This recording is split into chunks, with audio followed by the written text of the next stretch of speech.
Hello viewers, I'm SB and welcome back to Jenny LeClue, where today, I guess we're just going to keep wandering around the idyllic town of Arthurton and solving the little mysteries, like why do only some people get to have faces?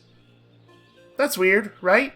What happened to her face? Did she have one and it's gone? Or was she never given one? Why have the gods of Arthurton seen fit to give me a face? This is a question that I am sure we will get to the bottom of before the hour is over. Anyway, what are we doing? We're just kind of looking for new things to interact with, right? Lake Nowhere, 1 mile.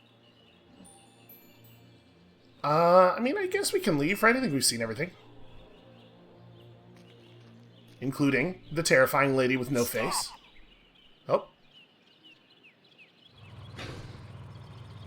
Perfect. Hold it right there. Okay, let her go.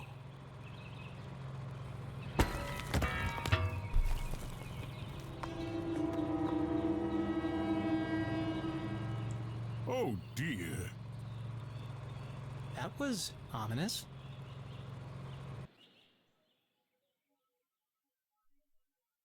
I feel like the ominousness is more effective. Wow. Jenny had saved up the whole summer to place an ad in the local paper, but no one had answered it. Until now. What could this new case be? Her imagination ran wild, picturing the possibilities. And so, after helping her mum at Gumboldt College, she hurried to the pier at Lake Nowhere to rendezvous with her new client and crack another thrilling case. I'm sure this will be the murder. I was gonna say, the ominousness is probably slightly more effective if you don't just, comment on it directly. You know, the musical cue was enough. We all got it.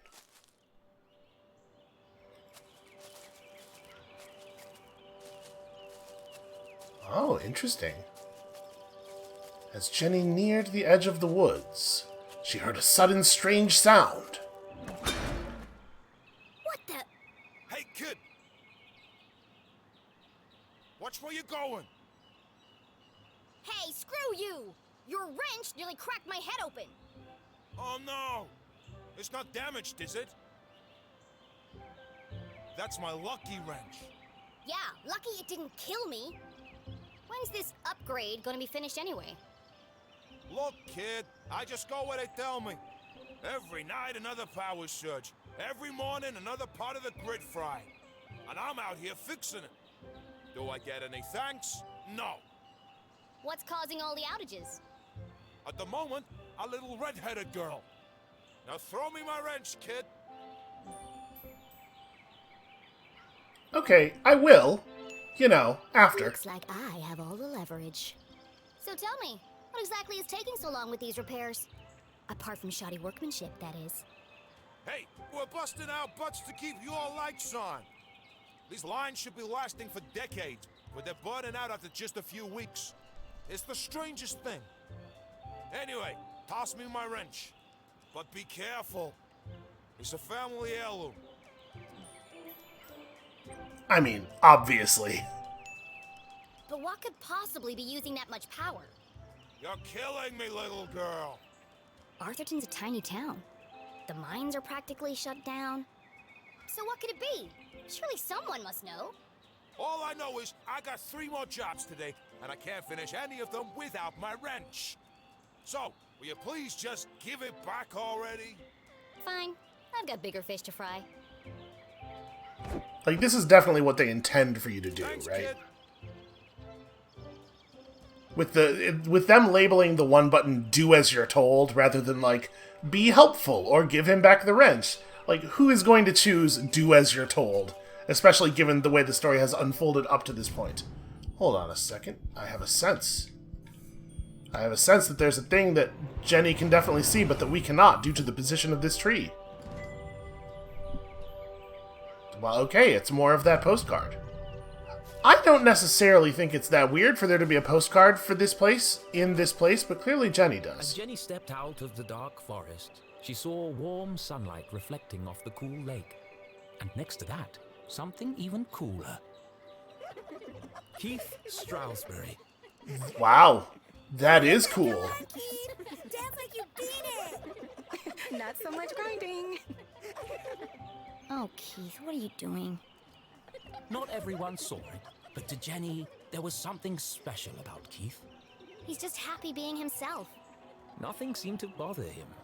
Not even having to dance in a costume for $1 an hour. But Jenny was not so laid back. Not when it comes to standing up for a friend. Especially her only friend. Oh, okay, here comes the murder. Triple homicide. I see how this is going to go. I am really enjoying the writing in this game, by the way. I think That's there's a hell of a been prompt. enough dancing for one day, don't you? Hey, Jenny. Hello. Susan. Actually, I prefer Susie. Busy laughing while others earn a living, Susan? Not everyone's got your dad's money, I guess. Jenny, hi! Tall and handsome, with intense, mysterious eyes. Cool Yep, I really Sir see his that. Middle name, instead of Tarquin. But Keith was so cool, he didn't even mind. Give me 1 minute. I'm just finishing Sure. Don't let me interrupt your work. my shift ends. In 15 minutes, I know. I'm early. I'm meeting a client over at the dock. Paid case. Could be big. Real big. Couldn't be as big as her head. Wow, that's really... Impressive? Maybe. All I care about is keeping this town crime-free. The only crime here is that haircut. Back in a minute, Keith. I'll have the usual. You know what? Given all the jam and everything... 6 sugars, a splash of milk, and a dash of cinnamon. You got it. Right, she must. She must have a sweet tooth. Also, who's talking to who about big heads? Look at this. We're all suffering under the same art style over here. Well, this seems incredibly dangerous. How about now? Move it to the left a bit. What's he doing up there? Not now, kid. We're busy.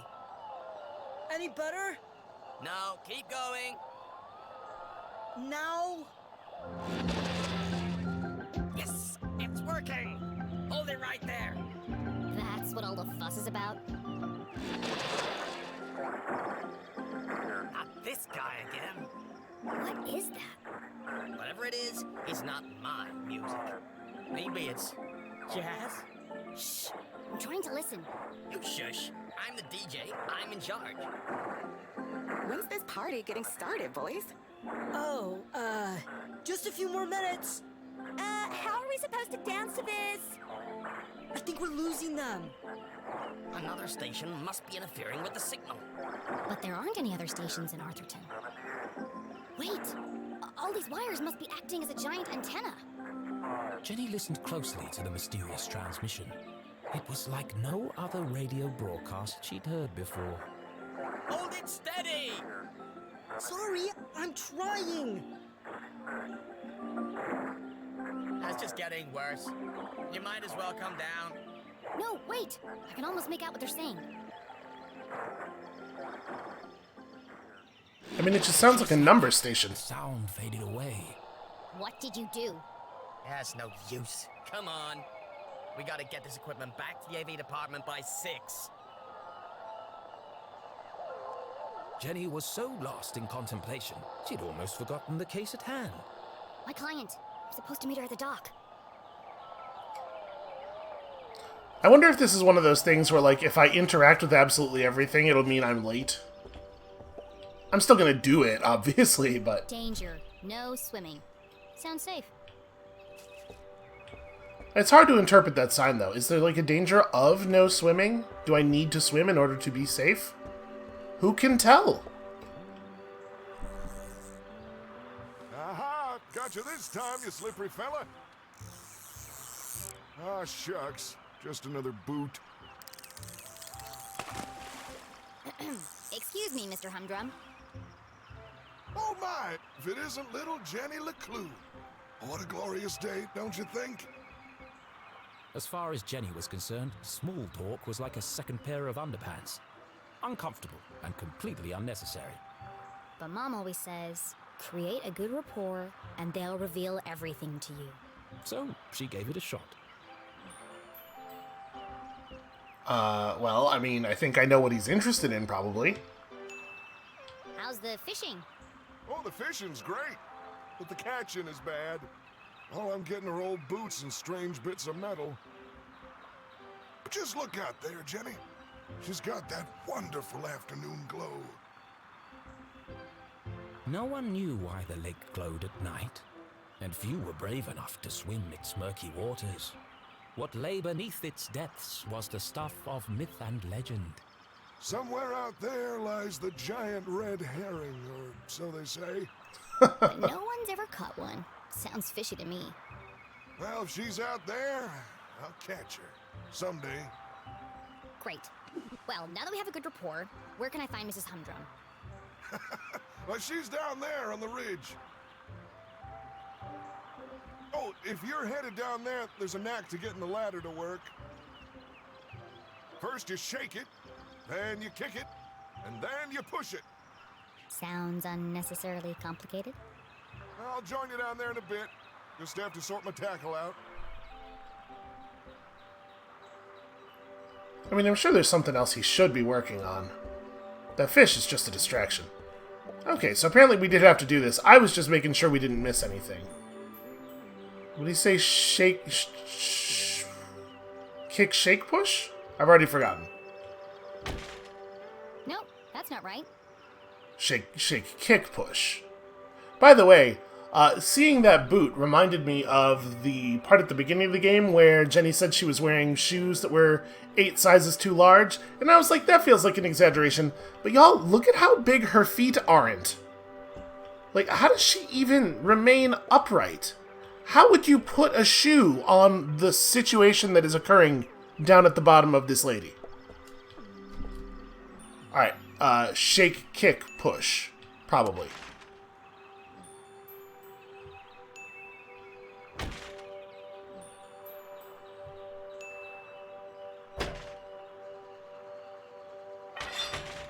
And right there we have an excellent demonstration of my working memory.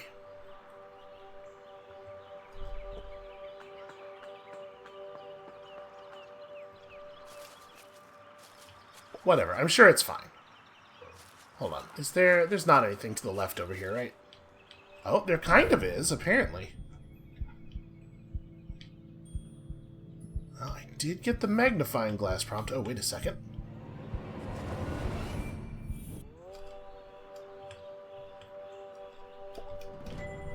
There we go. Okay, so not all of these are going to be, like, actually on the beaten path. Mrs. Humdrum, I presume? Oh, hello! You? I'm the private detective you contacted. Wait, do I have credentials? Jenny LeClue, at your service. I'm here to solve your case. Who is it, Dan? It's Jenny, dear, the LeClue girl. She doesn't see so well without her glasses. Oh, hello, Jenny. I'm afraid I don't see so well without my glasses. Nothing wrong with her hearing, though. What did she say? I said there's nothing wrong with your hearing, dear. Oh, no, thank you. I've already eaten. So apparently her vision applies to the subtitles as well. Case for me? We do. We do.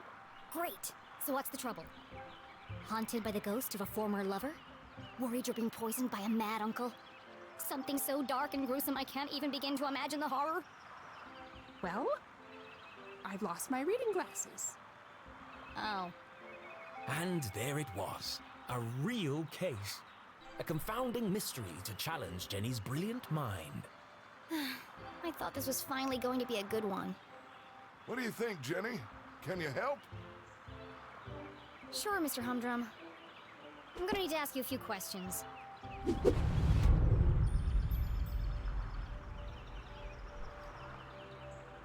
Okay, well, I mean, she's not wearing glasses, so seems legit. I don't think I'm being taken for a ride here. What do we have here?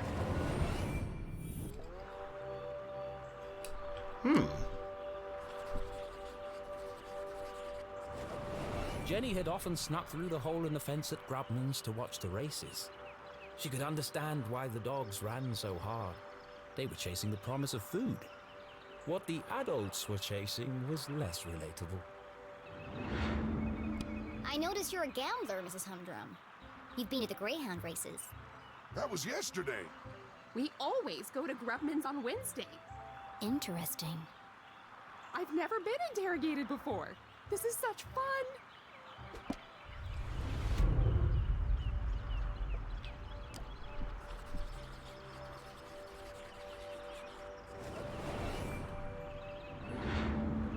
Do you often carry a pair of binoculars?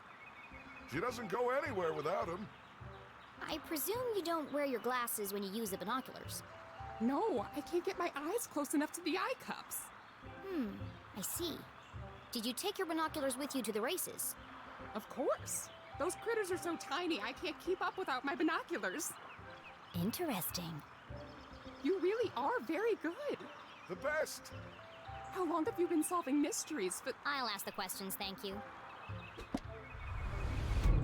Big credit to the voice actress, by the way, for saying binoculars instead of binos. Hey, a sticker! Okay, well that's not a clue exactly, but I'm definitely happy to have it. I was sort of like... for that first mystery where we were trying to find the papers, I didn't go off of the blackboard at first because of the fact that we couldn't go off of the table the first time we got this sort of like looking for hints UI. Now that I have been educated, I'm just going to press against the edges of every single tableau we are shown. Look at your tiny shoes. Look at your absurdly tiny ankles. Everybody in this game is like one trip away from just like a completely unmendable leg.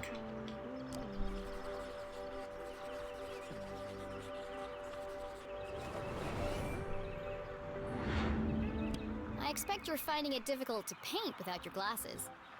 oh no, I never wear them when I paint. I like to feel the canvas, to interpret the colors. She's an incredible painter. You should have her paint you. Thanks, but I don't mix business with pleasure. What's next? Fingerprints? Oh, polygraph test? It's like you're reading my mind.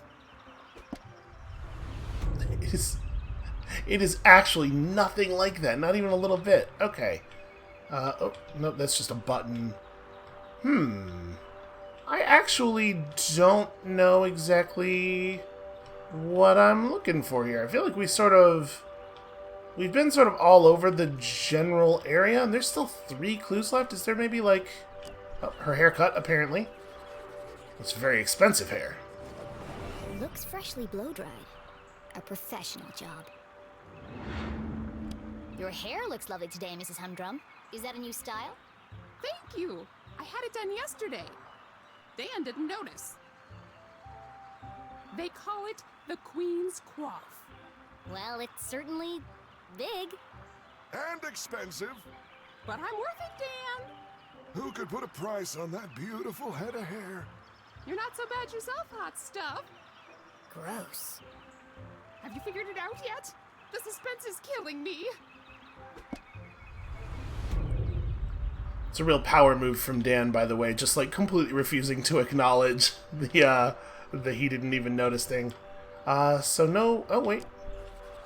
You know, there's no, that's the clue, really? Jenny recognized the distinctive indentations left behind by a pair of spectacles. She must have been wearing them recently. You still have marks from your glasses in the bridge of your nose. You probably lost them within the last day or 2. Oh, I never would have thought of that. When do you last remember wearing them? I'm really not sure. Dan? You had him at your Tuesday book club. Oh, yes. We're reading 50 Shady Graves. I feel like you know more about me than I do.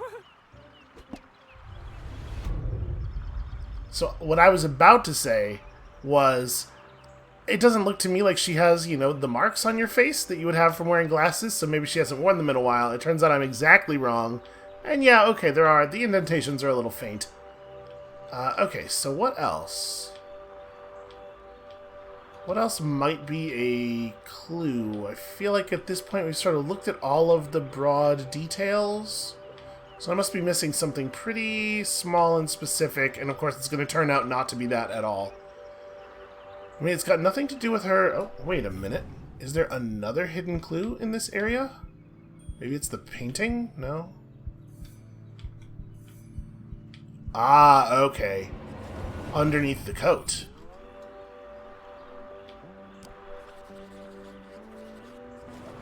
That's a large hole. She must have caught it on something. Did you have trouble climbing down the ladder, Mrs. Humdrum?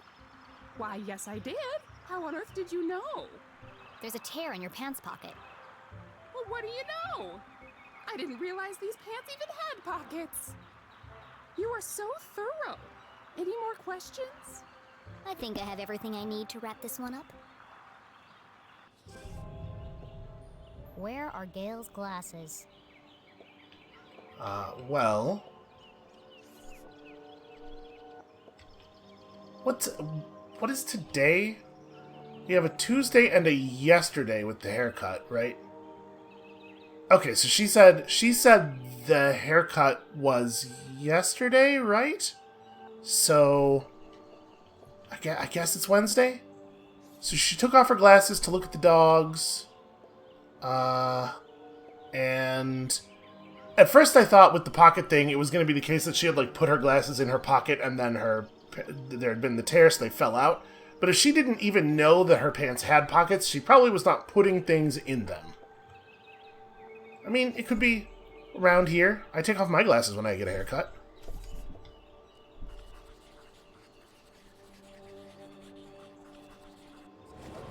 Gail was at the races last night. She had to remove her glasses to use the binoculars. I really love these little Gail drawings. also had her haircut recently. It's fluffy and big, and could easily hide a small object. Is that what we're doing? They're just in there? Solving a complex mystery like the case of the missing glasses was tough work. But now came the most satisfying part. Delivering the dramatic denouement.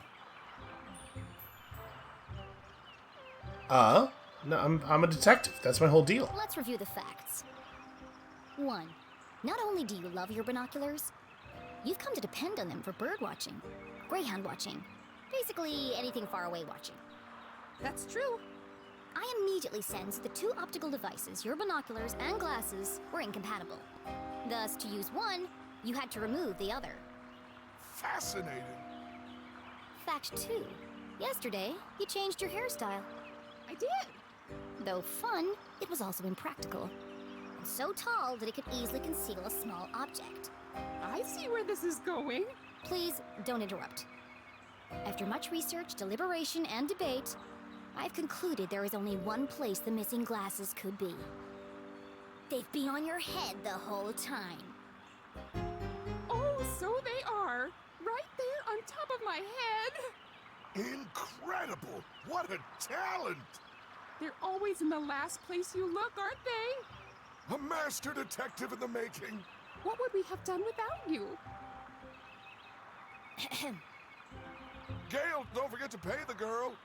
Oh, of course, silly me. You must be rewarded generously for all your hard work.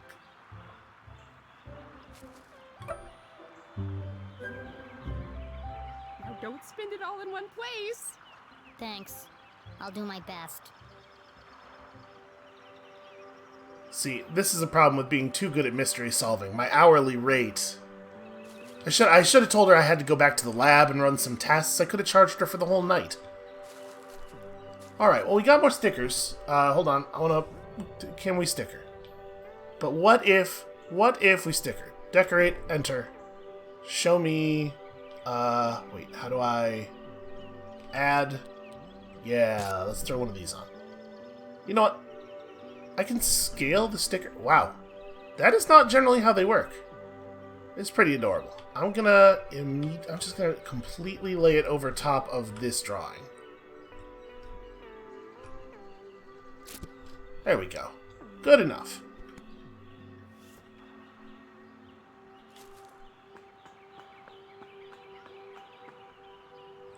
I'm really wondering how long it's going to take Jenny to realize about whatever the hell's going on in the lake. Not because I think that she has the evidence or she should notice, it's just I'm very, very... Ooh, okay. I'm just very, very curious about that whole thing. I kind of want to see if it will let me fall over. I'm going to try. No, okay. We just get the ominous tone. Oh, now I'm doing it.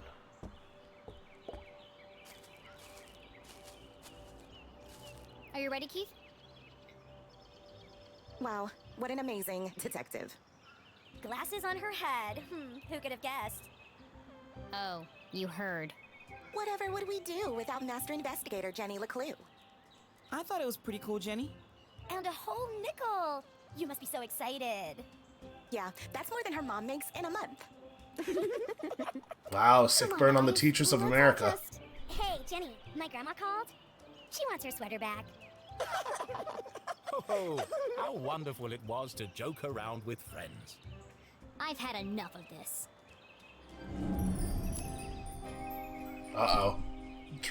Get ready for that focused mean girl shit.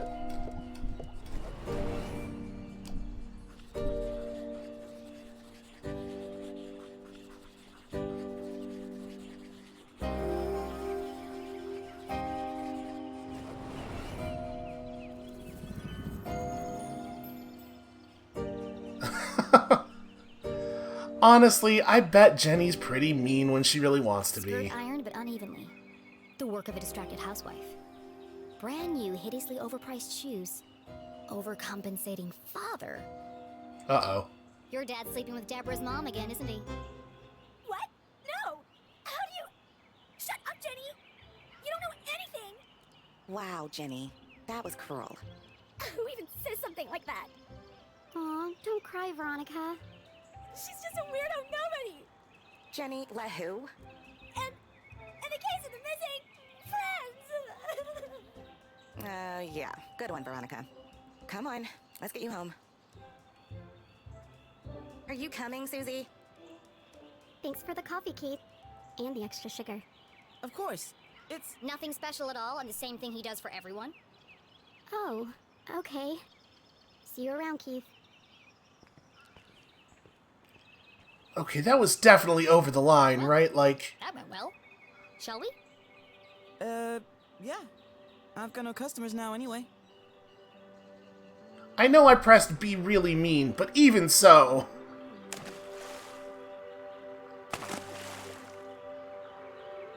It felt like it made sense for the character, but I feel bad about it. What happens here? I'm so tired of these simple cases.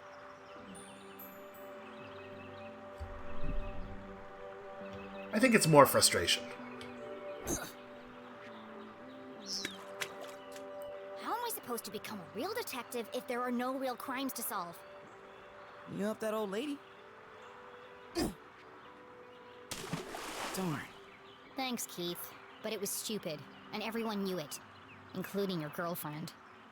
She's not my... And you really mustn't let them treat you like that. You should stick up for yourself. They don't mean anything. Sometimes you just gotta speak up and say how you feel. Well, You can't just let people walk all over you, Keith. Okay. Yeah, we can definitely see sort of how this relationship runs. It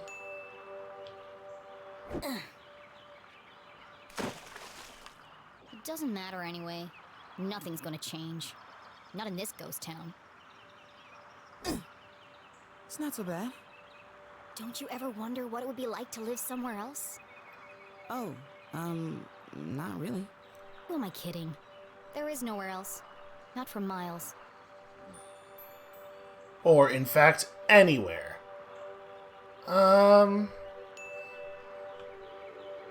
We're just kind of making some choices a little bit blindly here.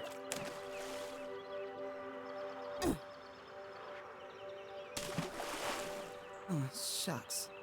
I see practice is going well. Is your dad still pressuring you to play? Well... Come on, Keith. You hate basketball. And tough love, but you're the worst player on the team. Not the worst. Well, on the bench anyway. Why don't you just tell him you don't want to play anymore? It's a Strawberry tradition. That's my point, Keith. This whole town is dead, stuck in the past. Everyone is just doing what they're told without questioning why. Where's the ambition? The sense of adventure? Are we still talking about basketball? No. Not even a little bit. I guess I did that, but now I feel like I should have gone the other way because it makes more sense thematically. She seems distracted. Normally, she's so focused on her job. I mean, it's understandable. It's been almost a year since... And now she's planning to go away for the weekend, and she still won't tell me why. Yeah? She was definitely acting weird earlier. Maybe she's lonely? You know what? You're right. I am? She shouldn't be alone right now. Actually, your dad told me they were meeting in the library. We're going to need supplies. 2 of Mr. Bean's finest, please. To go, of course. Here is my payment in full. That's a nickel. Put the rest on my tab? Thanks for the pep talk, Keith. You always know what to say to make me feel better. Last stone. You want it? Yes, she does. She's decisive. And she's also definitely the boss of Keith, right? Woohoo! Bullseye!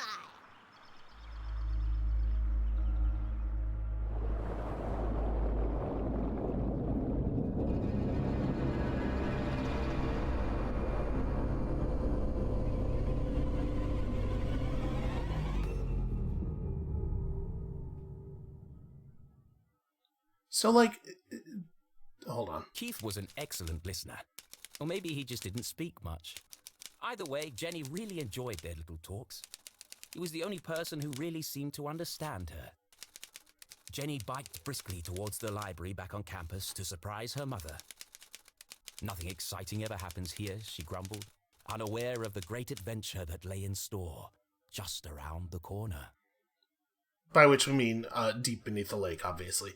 So, was Arthur already writing the spooky stuff underneath the lake before he got the letter, do you reckon? Or is that his attempt to spice it up? Again, we're sort of here at a disadvantage in knowing what represents change because we're not familiar with the earlier books in the series. I don't know that there's a good way they could have resolved that, but it does sort of put us in a weird position. Also, I feel like Jenny is probably pretty mean, but I do feel bad about the thing that I picked, but like I'm trying to make a version of this character that's not just what I would do, because I think that it's very natural to do that in a video game. Well, I'll just make the choices I would make, but like that's not going to be interesting, right? So, I apologize in advance, basically, is what I'm saying, for any really screwed up things I accidentally make Jenny do. I make her do them on purpose, but then they turn out to be meaner than I thought they were going to be.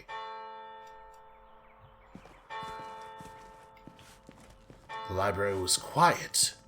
Too quiet, especially considering that people are supposed to be meeting here. Wait a second. Gerald Strasberry. Cornelius Strasberry. It's a wall of Strasberries.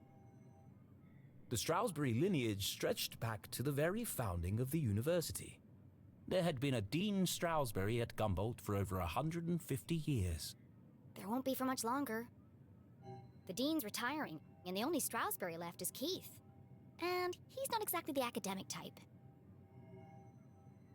Also, a tiny bit young to be a dean. They have a strong familial head shape. No one on duty. A book thief's paradise. There's a note on the desk. This man is not allowed in the library due to past incidents. Yeah, there was definitely a suggestion of public nudity in our last meeting with him. Once again, I just sort of feel really bad for him. Also, someone keeps leaving book carts in the quiet study area. Please remember to return carts to the front desk area and stop standing on them. We've got ladders for a reason. That's very unsafe. How do I get the sticker? I want the sticker. Give me this. Oh, that's a good one. I know exactly what we're going to do with that one.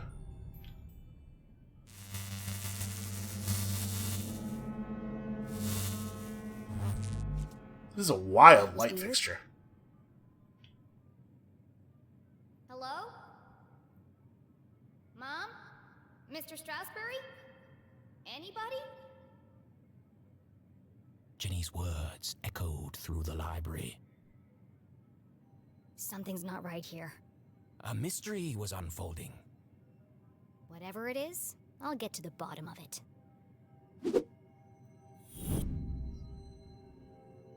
I am maybe starting to get a little bit of a foreboding feeling.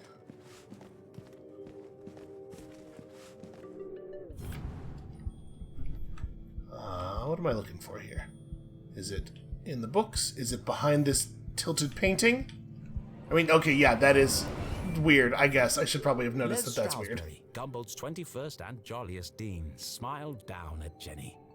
Looking a bit wonky today, Mr. Stroudsbury. A pair of wires ran down the wall and disappeared behind the painting. It's too high to reach. What are you hiding back there? Can I tell you why I didn't think that was weird, and I'm a little embarrassed about it? I was just like, oh, those are the strings from which the painting is hung, right? There's lighting fixtures, there's signs, stuff is hanging from strings in this picture. And my brain didn't even, it didn't even occur to me that that would be a very strange way for that to be happening. The chandeliers that adorn this library are made from rare Arthurtonian quartz, kindly donated by the Glatz Foundation. The Glatz family was one of the oldest in town. They were the first to mine the valuable quartz deposits beneath Arthurton, and as such, they became incomparably wealthy. And they sure like to let everyone know it. Feels like pretty standard rich people stuff.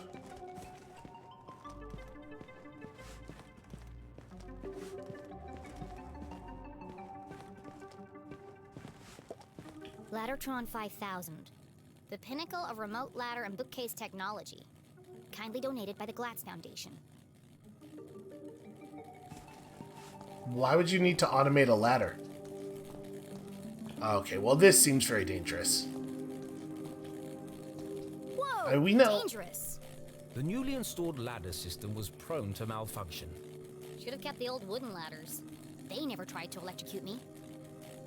I need to find a way to turn the power off. Like, we know Arthur's, he's being compelled to mix it up and maybe kill somebody, so I'm a little bit nervous that I might somehow actually get Jenny killed. Jenny gazed at the technological marvel of Laddertron 5000. Seems pointless. It's not hard to move a ladder. Sometimes it feels like some unknown force is just trying to slow me down. Oh, weird. Okay. It's weird that this is the image that we're being shown. Okay, what does this do? It turns off the ladder power? Wait, can I just make it move left? Go. Oh, this is a whole more complicated thing than I thought. Okay. So... Oh, because I have it set to bookcase mode. I see. So when it's like this, it would be controlling the ladder. Well, I mean, since we're here, let's fiddle with this a little bit. So which row of books? Okay, that's the back row. I'm assuming that the intention here is that we open up a path to be able to see what's going on in the quiet study area. Okay, that's the middle row. I mean, there's definitely a table over there that has some stuff on it. Wow, that was... okay. Just sort of through blind luck. The first one I tried in each row was correct. Jenny was notorious for climbing book carts. It's the only way to reach the highest shelves. In fact, this could be useful. But something else had caught her eye. I should have known that that note would be This about table's her. a complete mess. Who would leave it like this? These books look very spooky to me. This is a spooky color for books to be.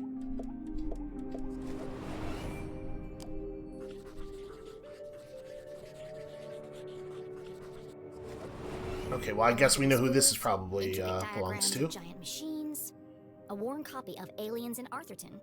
Jenny knew only one person could have been sitting here. CJ. It's odd, though. He usually hides everything when he's finished. What's this?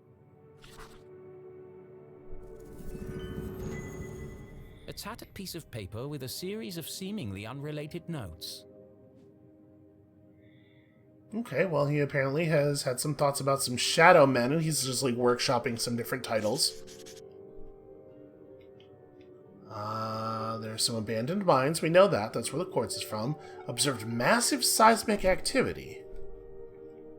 In the middle of the night in the forest, there was some intense sound. Probably a UFO swarm circling. I don't know what else it could be. Also, sick ray gun sticker. Excellent. More important than a clue, really. And then... Okay, there's nothing else really going on here. Were they experimenting on corpses? I suppose they could be. UFOs, You know, were they real? Shadow men. Experiments on corpses. It seemed that CJ was unraveling a mystery of his own. Wait, there's something on the other side. Wow, a color map of Arthurton. Jenny had never seen a town map with this level of detail before. I can't believe CJ left this behind. That's so unlike him. He'd be terrified if anyone else found it. I'll keep it safe until I see him again. I mean, it says with this level of detail, but, like, the level of detail here is extremely unremarkable. That is how I would describe it. This is kind of cool, though, little Skull Island. Alright, well, I guess we'll just hold on to this.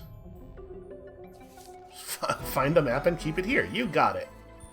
I guess I haven't actually looked at what is on the rest of these pages. Oh, what is this now? Okay, it's tracking our choices. We're going to get some things. We have 4 of the 6... Maybe that's postcard pieces? Do we have 4 of those? I don't remember. I'm a CEO. CEO Jenny.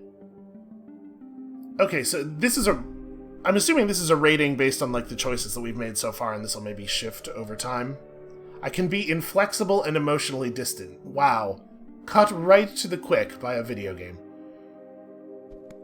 Hold on. I know what I want to do. I want to go back to here, and I want... Oops, that's the wrong button. Shoot. I was trying to put down a sticker. We'll add a sticker to that page in a second here. I know precisely what I intend to do. You gotta hit enter before you hit J. Obviously, Lion loves coffee. Really goes without saying. He's gonna have to be quite large in order to get his mouth around the coffee. Perfect. We don't need to read the words. If there's one thing I know about mystery solving, it's that words are optional. Nope, gotta keep holding the button. There we go.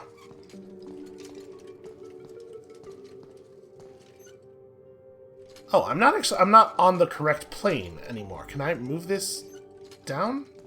I actually can't. Oh, well, I can take it over to the painting, though. Right, you know, to combine the two things where she's talked about climbing, obviously.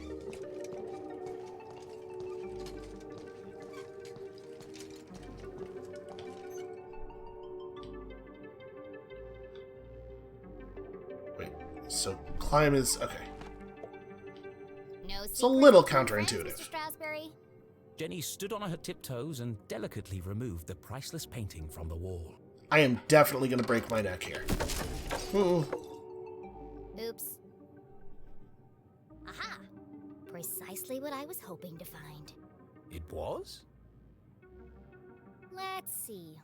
Lights, bookcases, ladders. I'll cut the power and continue my investigation. But Jenny knew better than to play with electricity, so she left it alone. I mean... It's a simple switch. Perfectly safe. Remember the thing I was just saying about being nervous about killing Jenny? The eerie silence unnerved our tiny hero. But even worse was the dark.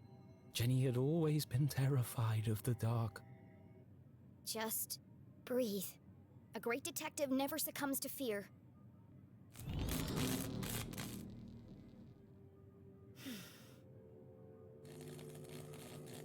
Looks like that did the trick.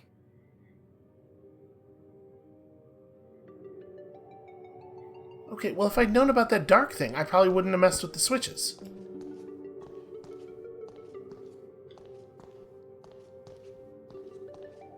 Is she gonna... okay, there we go. So, we can't mess with the ladder, but we can just climb up it. Jenny First... stopped in her tracks. The sign clearly read, wet floor, caution. Her path was blocked. You're kidding me, right? Trampling muddy feet over a perfectly clean floor? She was a maverick, not a monster. How much mud could possibly be stuck to my feet? Honestly. Yep, it just absolutely will not let me go over there. Alright, fine.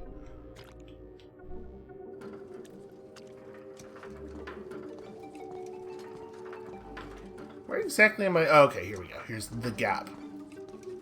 This would make sense. So wait, can I not? Alright, there we go. There we go. I just had to be a little closer.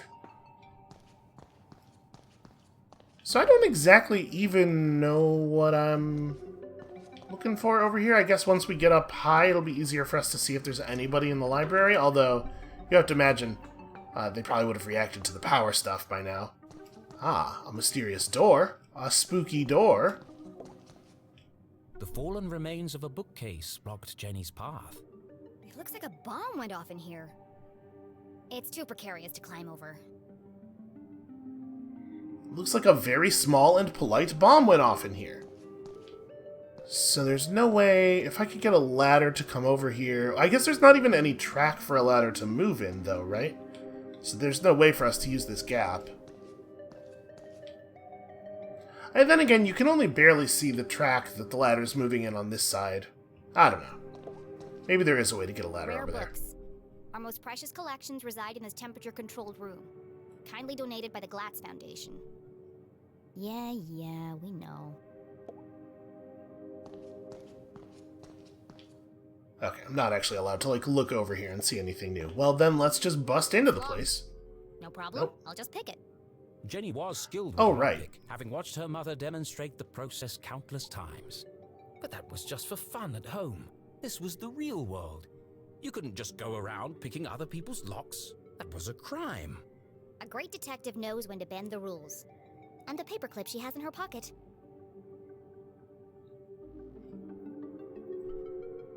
Oh, we're not even going to use the hairpin thing. Isn't that what she said the hairpin was for? Okay, right. Tension wrenches and stuff. You know, a lot of video games don't actually do this process correctly, and they just have one tool. And I guess I've had that happen so many times that I now assume that's how all games are going to do it. Lockpicking is a subtle art. Move slowly and search for the sweet spot. Okay. I have 4 controls for find sweet spot. How am I going to know?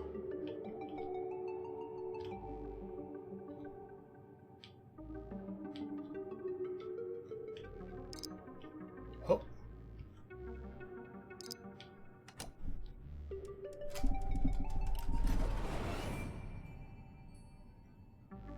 Okay, I get it. I see.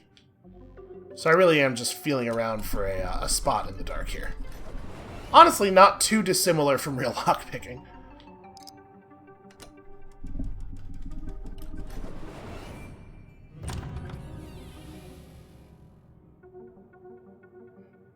Bingo. It must have been a rush of blood that caused Jenny to act so irrationally. Regardless, she had picked the lock and felt strangely exhilarated. What treasures lay behind the door? Oh. Wow. It's empty. Still, lead book cart could be useful. Yeah, definitely super intelligent to use a book cart up here for climbing on. So I guess I'm using this to climb over the books. Doesn't feel very safe.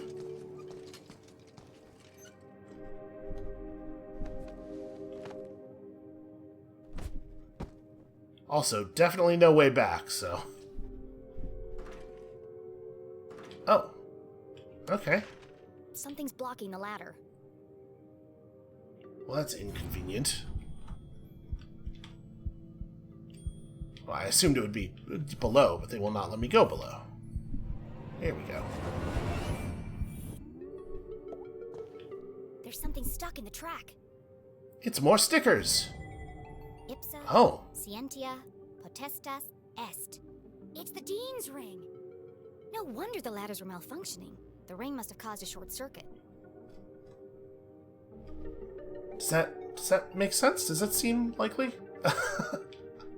Right, I forgot the items are two-dimensional. I tried to rotate that with expectations that are wholly unrealistic. I'll keep hold of this and return it to the Dean when I see him next. Oh. An empty library, a fallen bookcase, and now a broken balcony? This mystery has all the hallmarks of foul play. I think that, it makes a lot of sense for the Dean to be the one who is murdered, but I'm kind of bummed out about it. He is actually, like, a delightful character. They've done a really good job of selling that to us very quickly. They say words can't hurt you. In this case, I'd be inclined to disagree. Also, whoever says that is just wrong in every possible way, actually. Solid iron and oak, torn apart like a piece of bread. It would have taken some serious force to do this. I guess Jenny's probably hungry, is why. Something bad happened here. This is feeling more and more like a crime scene. And then Jenny saw it.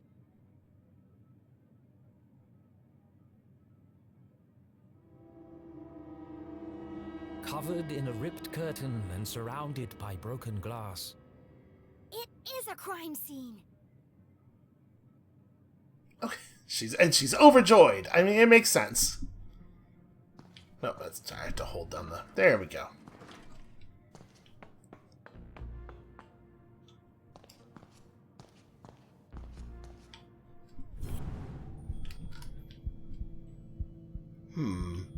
Okay, there is a track here. We could pull the ladder over here.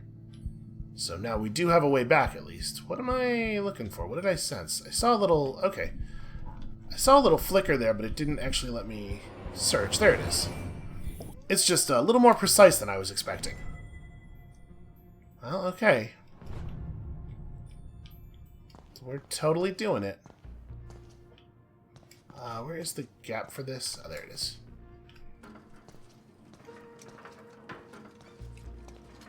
I do sort of wonder how Jenny's gonna handle this. Like, is there a point where the horror is going to set in, or is she just gonna be, like, super jazzed to be doing, like, a real case?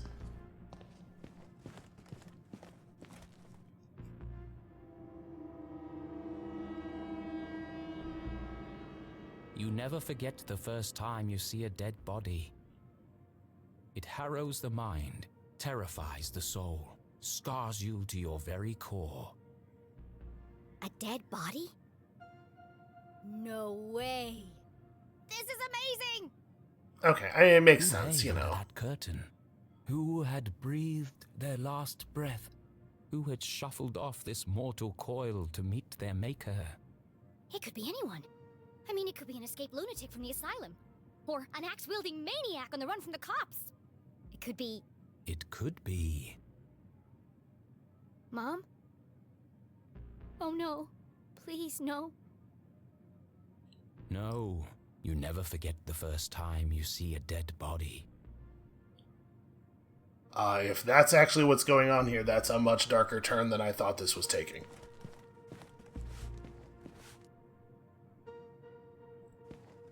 It's almost so much prep that it can't be a body, right? Like, is that the swerve? If we pull this back and it's actually her mom, I will say I'm very impressed with the guts that the developers had with this story. Jenny knew it was wrong to disturb the crime scene. But I have to know who's under here. Slowly, she drew back the heavy cloth. Please don't be my mom. Please don't be my mom. It's not going to be a body, right? It's too much buildup at this point. Like, the way I think they're going to take this turns out not to be a body. We're going to get like 2 or 3 more of these swerves where it keeps looking like Arthur's going to finally pull the trigger on the story, but he keeps holding himself back and holding himself back, and then the big climax of the internal struggle will be him having to decide whether or not he is going to give in to the publisher's demands. But again, if it actually is her mom, I mean, that's certainly going to take us in a direction as well. Oh, okay, well... Raspberry? Thank God. I'm sorry. I didn't mean it like that. poor Mr. Strasberg. Yeah, a little harsh. What happened to you? Was this a terrible accident? Or worse? Murder! Her stomach churned. Seeing the Dean's lifeless face, his contorted frame, Jenny felt the urge to run, to get as far away from this horrific sight as possible. Jenny had longed for an adventure, for a real case to solve. I didn't expect it to be like this. She gathered herself, took a deep breath, and began to search for clues. I mean, if they're actually going to kill somebody, this makes, like, in terms of, like, dramatic structure, this makes the most sense, hugely, right? Was he electrocuted? Are these supposed to be those, what are they called, like, Lichtenberg scars? He looks like he's been dead for weeks. His skin is pale and colorless, and there's a strange mark on his neck. He does look like he's been here a minute. What did he fall on? The Hawk and the Weasel and other bedtime stories. They could be important. Then again, it could have just joined the Dean for the ride. Yeah, am I allowed to... No, I can't turn this one over. Okay. He does still have his button. I mean, he doesn't have his ring, obviously. There are bits of glass and metal debris everywhere. He has burn marks on his hand.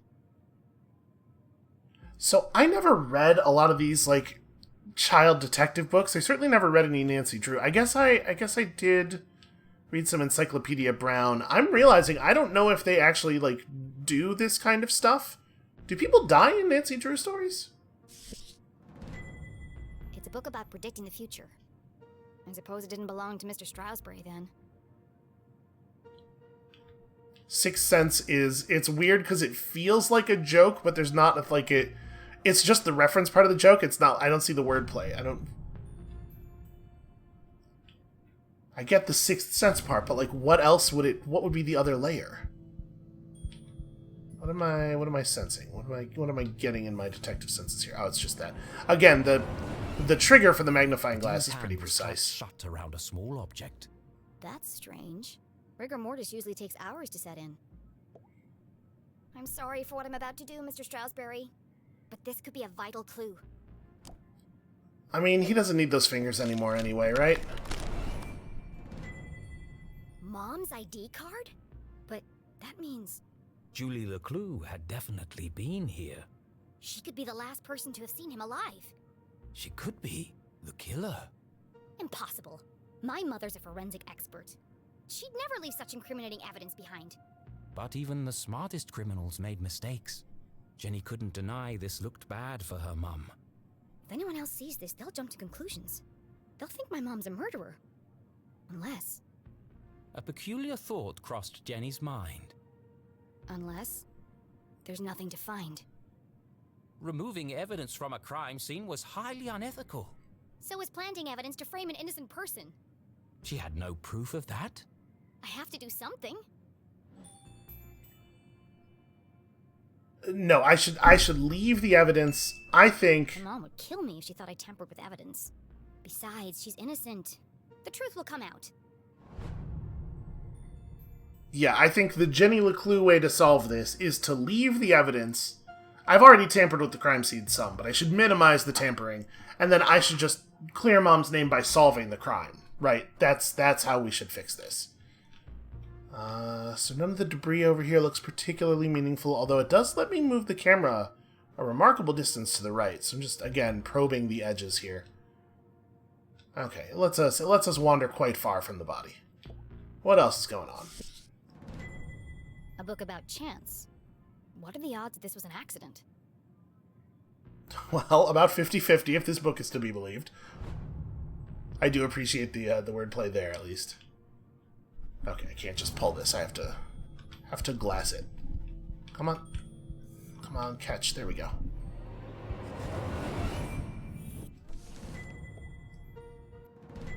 The Dean's planner lay open on today's date. Perhaps I can retrace his steps and create a timeline of events. Okay, so... Rewrite the whole speech. Interesting. Meet JL at Widow's Drop and tell the truth. So he's crossed out the meet JL in one way, indicating it's done, and crossed out the tell the truth in a different way, much more similar to the way he crossed out practice speech, thus indicating that he probably decided not to do that. Alright, interesting. Julie, library, postpone. None of this looks immediately incriminating. He didn't intend to attend the new dean nominations. Midnight retirement. Hooray. So definitely of two minds about the whole thing. Oh, I'm supposed to be making notes here. Meet JL. Could that be Mom? Where's Widow's Drop? I've never heard of it.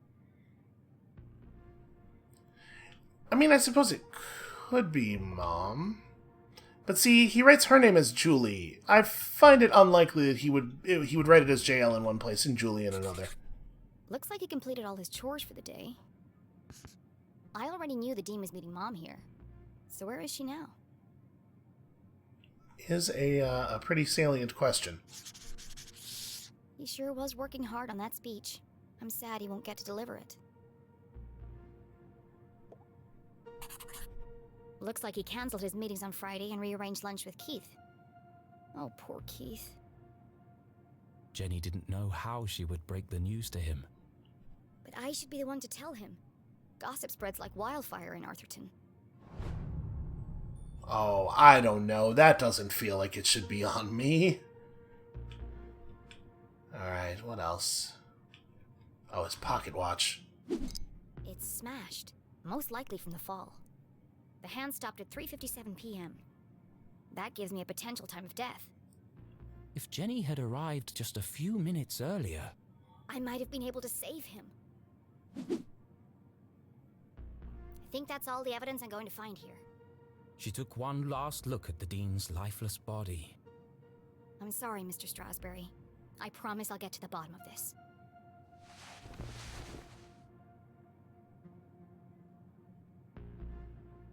Jenny knew she should leave and call the police. But how often did a case like this come along? Never. There's more to this than meets the eye. And of course, we have all that personal motivation, what with Mom and everything. Some of this evidence must be connected. So she opened her journal to join the dots.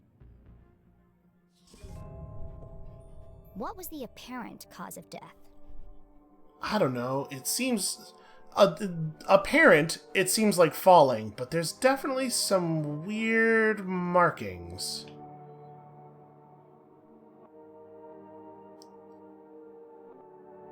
Where's the broken glass from? Because there's not glass up there on that railing, right? Like, he didn't fall through a pane of glass or anything. And I don't think it looked like any of the windows or the lighting fixtures near the body were broken. I mean, maybe he just, like, fell on... Like, clearly he fell on a book cart or something, right? But maybe he fell on a glass table that had books on it? I don't know. Oh, yeah, you know, that's a good point. If those are those electrocution markings on his neck, maybe he didn't die. Maybe he wasn't murdered at all. Maybe he just was trying to move one of the ladders and he somehow... It's hard to imagine getting your ring jammed down in the railing like that, but it's not impossible.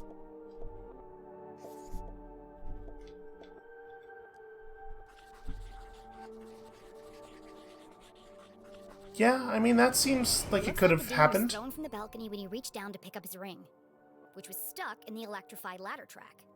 He grabbed the curtain, but it didn't slow him down. He landed on a bed of metal and glass debris. Yeah, okay, it makes sense. I'm still not 100% sure where the glass is from. What is unusual about the dean's death? Some things, for sure. Is it unusual that there doesn't seem to be anything special about this book? Well, I mean, this part, certainly. Yeah, I mean, there's more going on here than just electrocution, though, right? Torn curtain's not that weird. Yeah, I think these other things are not really unusual.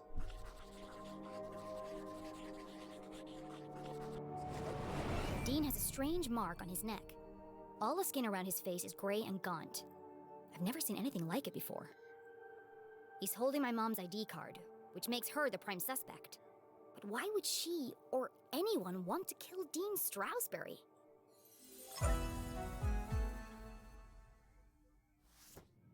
Jenny suspected foul play, but what was the motive? Had she missed something? The watch! The Dean's watch stopped at 3:57 p.m. When I came into the library, the clock tower rang 4 times.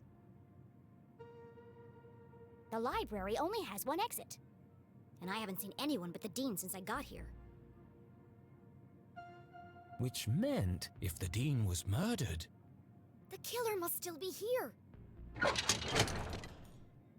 He's getting away! Okay, I mean, also we've been on this side of the library long enough that anyone could have just left, but okay, fine. Let's pursue a probable killer. I'm just gonna climb up the... Oh, this seems safe. Is this really what we're doing? This is the only method of... Okay. We're past the hour, and I was gonna stop once we resolved this, but I mean, obviously we should do the chase. There we go.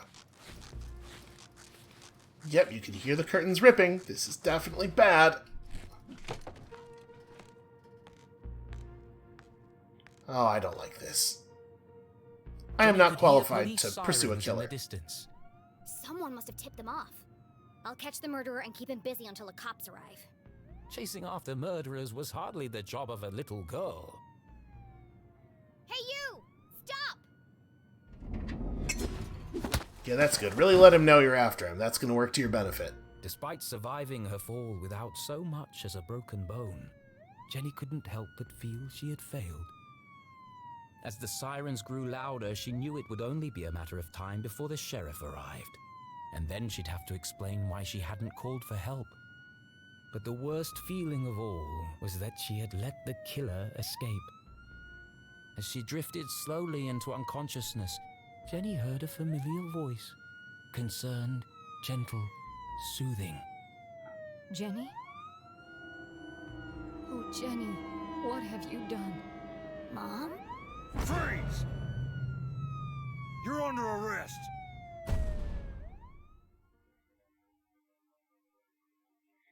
Okay, well, now we're in a situation.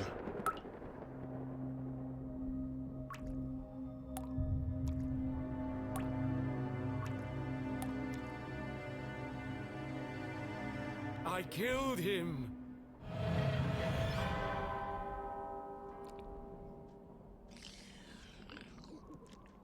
This is all wrong. Murder in Arthurton?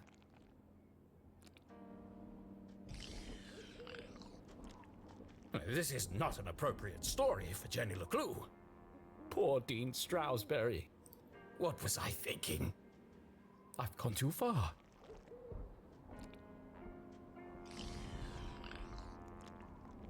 Perhaps I should take a break.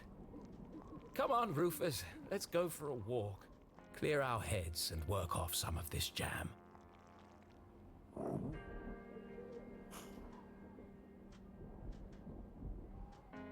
My dude, you're gonna have to do a lot of walking to work off just spoonfuls of jam direct from the jar.